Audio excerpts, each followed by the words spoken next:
네, 디딤돌 대출 보금자리론 보다 쉽게 이해하는 꿀팁. 2019년도 8월 바뀐 개정 사항을 반영한 디딤돌 대출의 대출 대상, 대출 주택, 대출 한도에 대해서 한번 다시 영상을 만들어서 영상을 한번 만들어 보았습니다. 기존 영상은 글자가 너무 작다고 해서 얘기하시는 분들이 좀 있으셨거든요. 이번에는 좀 가독성 높게 쉽게 화면에 들어갈 수 있게 글자 크기를 한번 늘려봤어요. 그리고 2019년도 8월에 개정된 신혼부부 관련된 사항도 포함해서 보다 정확한 최신 정보를 한번 반영해서 안내를 한번 드려보도록 하겠습니다. 그러면 일단 먼저 대출 대상에 대해서 한번 알아보도록 하겠습니다. 디딤돌 대출 같은 경우에는 신청인이 세대주인 경우 예외적으로 특이사항인데 만 30세 미만인 단독 세대주는 제외됩니다. 그러니까 뭐 다른 별도의 영상에서 뭐 디딤돌 대출은 솔로를 싫어해라고 요 다른 내용이 있는데 그러니까 결혼하지 않으신 분들은 30세 미만인 경우에는 디딤돌 대출을 받을 수가 없어요. 그리고 세대원 모두 무주택자여야 됩니다. 집을 팔고 나가거나 하신다고 하셔도 디딤돌 대출은 받을 수 없어요. 그러니까 무주택이라는 거는 여기서 말하는 무주택이란 본권의 담보대출 이외에 다른 주택을 소유하지 않은 것을 말합니다. 분양권 및 조합원 입주권도 포함된다는 거 확인하시고요.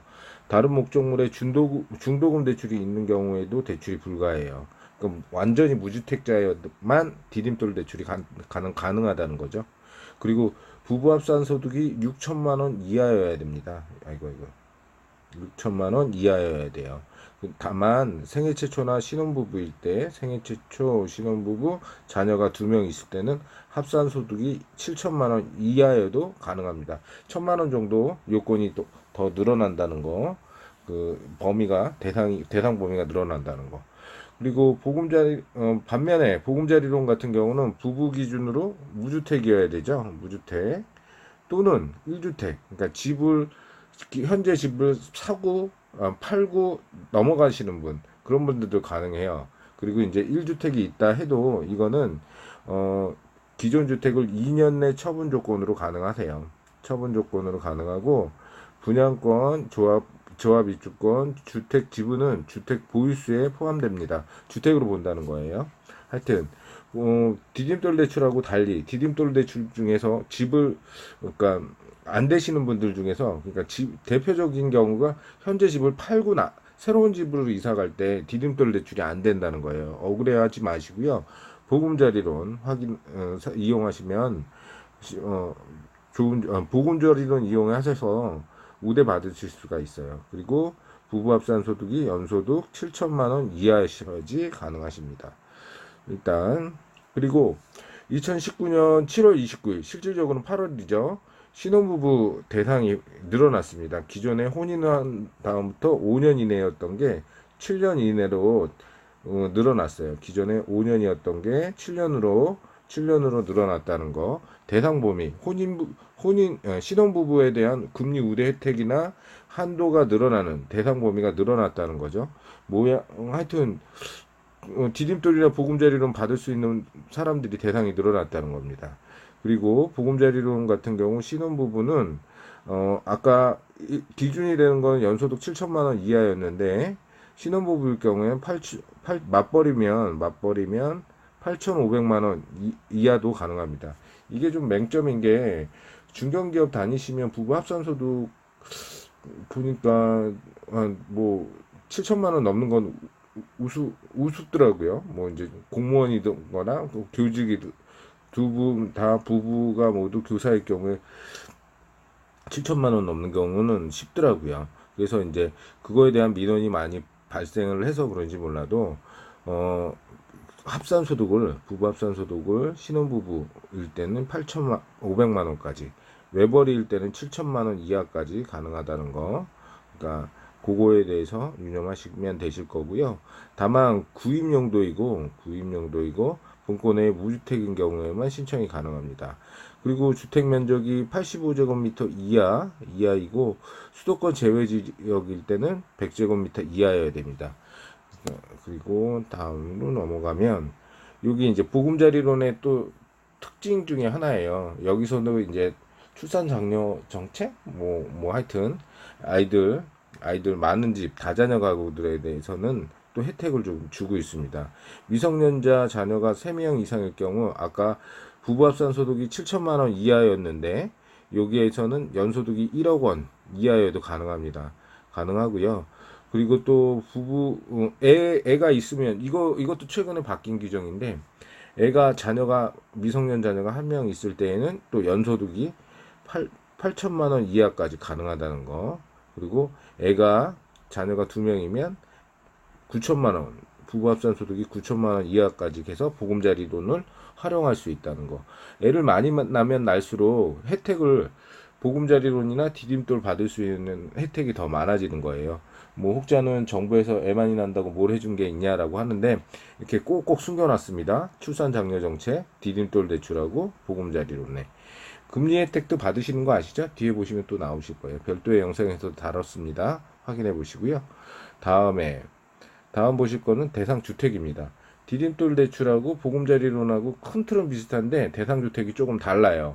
뭐냐면 디딤돌 대출 같은 경우는 주택가격이 5억 원 이하셔야 돼요. 그래서 5억 원 이하시고 전용면적이 85제곱미터 이하여야 돼요. 수도권을 제외한 우면 지역에선 100제곱미터 이하. 이건 뭐 큰 틀은 비슷합니다. 보금자리론하고. 그리고 소유권 이전 등기일로부터 3개월 이내인 경우에 디딤돌 대출을 취급할 수가 있습니다. 이거는 뭐 구입자금이라는 용도 때문에 쓰는 거고요. 하여튼 새롭게 입주하시는 무주택 신혼부부 처음 생애 최초 무주택자가 집을 구매하실 때 뭐 갑자기 뭐 10억 20억짜리 집을 구매하지는 않으실 거 아니에요. 대부분 5억 원 이하 서민주택을 대상으로 할 텐데 그때는 디딤돌 대출을 활용하시면 좋다는 거. 그리고 이제 보금자리론은 볼게요. 주택 가격이 6억 원 이하셔야 돼요. 6억 원 이하셔야면 뭐 면적에 상관없이 보금자리론을 활용할 수 있고요. 그리고 요거는 또 반대로 소유권 이전 등기일로부터 30년 이내여야 돼요. 너무 노후된 건물은 안 된다는 거. 디딤돌 대출하고 차이점이죠. 그리고 또 특약사항으로 보시면 신규 분양 아파트일 경우 신도시나 이런데 신규 분양 아파트 같은 경우에는 디딤돌 대출이나 보금자리론을 신청을 하려고 그러는데 등기부 등본이 발급되지 않는 경우라서 이제 어렵다는 얘기가 많습니다. 이것 때문에 많이 문의 들어오시는데 이건 고민하지 않으셔도 될 것 같아요. 뭐 시간이 지나면 입주 기간 전으로 해서 한 달 전으로 해서 각 은행들 잔금 대출 나가는 은행에서 요 디딤돌 대출하고 보금자리론 관련해 갖고 주택금융공사랑 협약 맺어 갖고 후치담보 협약을 맺어서 진행을 하게 될 겁니다. 하여튼 그 분양가액 요건을 모두 뭐 만족할 경우에는 후치담보 신청이 가능합니다. 이건 뭐 하여튼 그 입주민들이 고민하실 건 아니고 그 은행 쪽에서 할 거니까 그냥 기다리시면 되세요. 단 재개발, 재건축 아파트는 신청이 불가하다. 이거는 뭐 디딤돌 대출이에요. 디딤돌 대출일 때 불과하고 보금자리로는 상관은 없습니다. 보금자리로는 시세 6억 원 이하라는 것만 보시면 되세요. 근데 맹점이 요새 좀 집값이 많이 올랐다고 느껴지는 것 중에 하나가 웬만한 서울에서 신규 분양하는 아파트 같은 경우 다 6억 원이 넘어요. 그래갖고 실질적으로 디딤돌이나 보금자리론을 활용하는 단지는 거의 보지 못했습니다.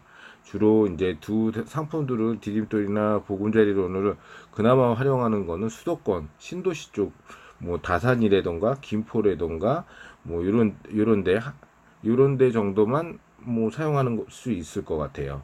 하여튼 여기서 또 하나 확인해야 될 거는 분양가액으로 평가하는 경우에는 가격 정보는 없고 아래 요건을 모두 충족하는 신규 분양 아파트인 경우에는 분양가를 적용할 수 있어요. 분양가를 적용할 수 있는데 무슨 얘기냐면 분양 계약서 및 입주자 모집 공고상 300세대 이상인 단지는 분양가를 적용할 수 있습니다.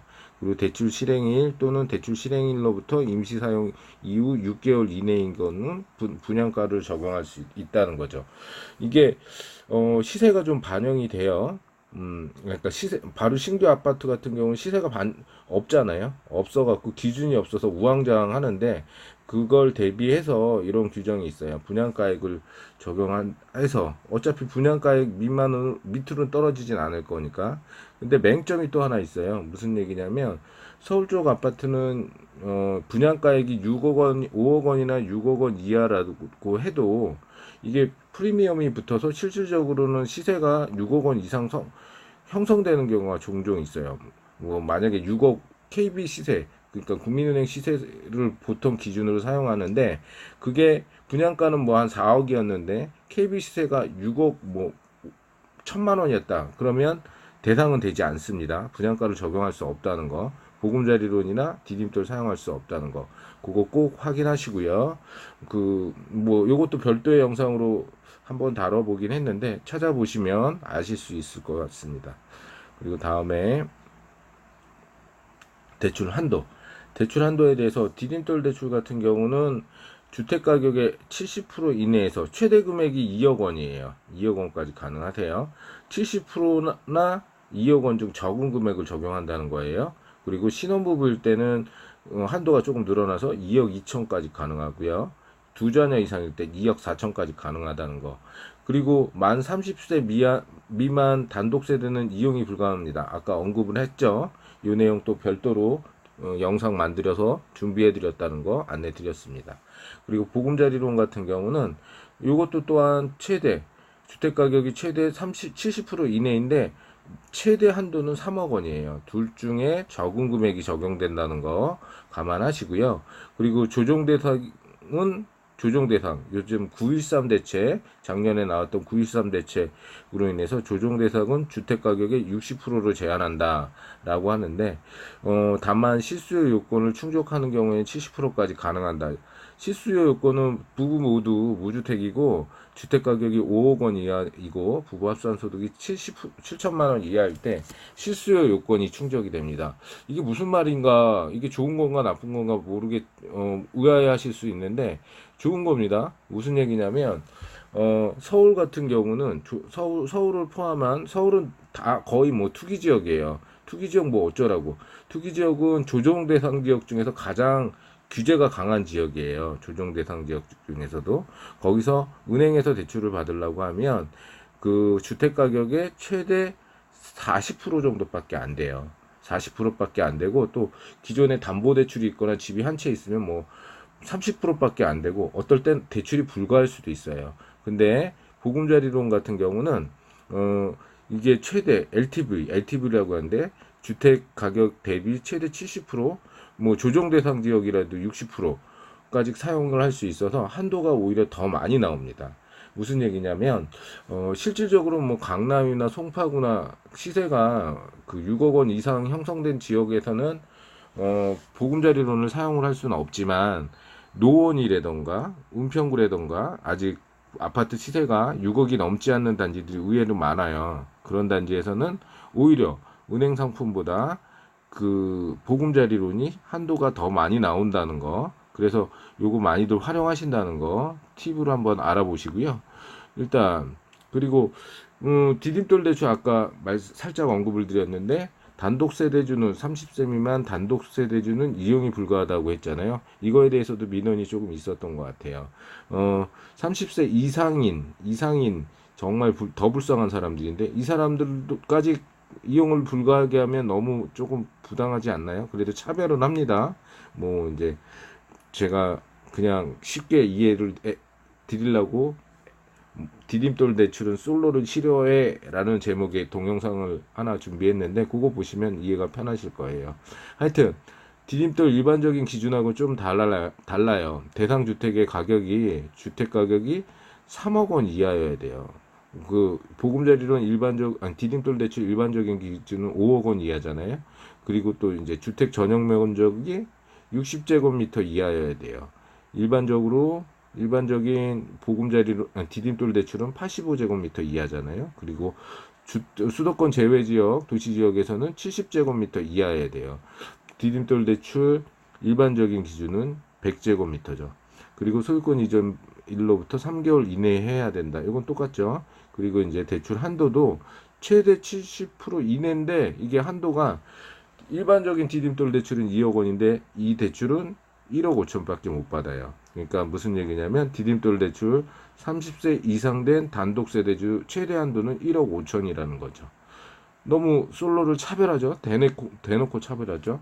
그럴 때 대비해서 조금만 아시는 분들 같은 경우는 그냥 보금자리론 쓰면 돼요. 보금자리론은 그런 거 없어요. 이렇게 솔로를 차별하는 규정 같은 거 없으니까 그냥 보금자리론 쓰신다고 생각하시면 되실 것 같습니다. 보금자리론만에 있는 저기 이제 조정 대상, 아까 살짝 말씀드렸죠. LTV 60%까지 들어간다는 거. 그 지역별 유의 사항에 대해서 조금 나왔습니다. 주택이 조정 대상 지역, 투기 지역, 투기 과열 지역 포함해서 LTV, DTI가 아래와 같이 적용된다는 거죠. 조정 대상 지역 같은 경우는 기본이 LTV 60%, DTI 50%, 일반적인 기준보다 10% 정도 줄어들었다고 생각하시면 되세요. 다만 실수요자인 경우에는 일반적인 기준하고 똑같이 LTV 70%, 그다음에 DTI 60%가 적용된다는 겁니다. LTV가 뭐냐고 하면 주택 가격 대비 대출을 받을 수 있는 비율이에요. 주택 가격의 최대 70% 이내, 이 말이 LTV 70이라는 얘기죠. 그리고 이제 기타 일반 지역 같은 경우는 실소유자 불문하고 LTV 70%, DTI 60%를 적용한다는 거. 아파트가 아니고 단독 세대주 연립주택이면 5% 차감합니다. 그러니까 연립 같은 경우 70% 못 받아요. 5% 차감된 비율을 받아요. 요거 외에 이제 드러나진 않았는데 개인 신용 등급에 따라서 또 LTV나 DTI 비율이 조금 줄어들 수 있다는 거. 정확한 거는 전사를 한번 태워 보셔야 돼요. 본인이나 상담사를 통해서 주택금융공사 홈페이지 들어가셔서 시뮬레이션을 한번 돌려보셔야 돼요. 그러면 정확하게 나옵니다. 네, 준비해드린 영상 잘 보셨나요? 도움이 되셨다고 하면 구독과 좋아요 부탁드립니다. 앞으로도 여러분들께 도움이 되는 부동산 및 금융정보 열심히 찾아서 안내드리도록 하겠습니다. 그럼 부자 되세요. 고맙습니다.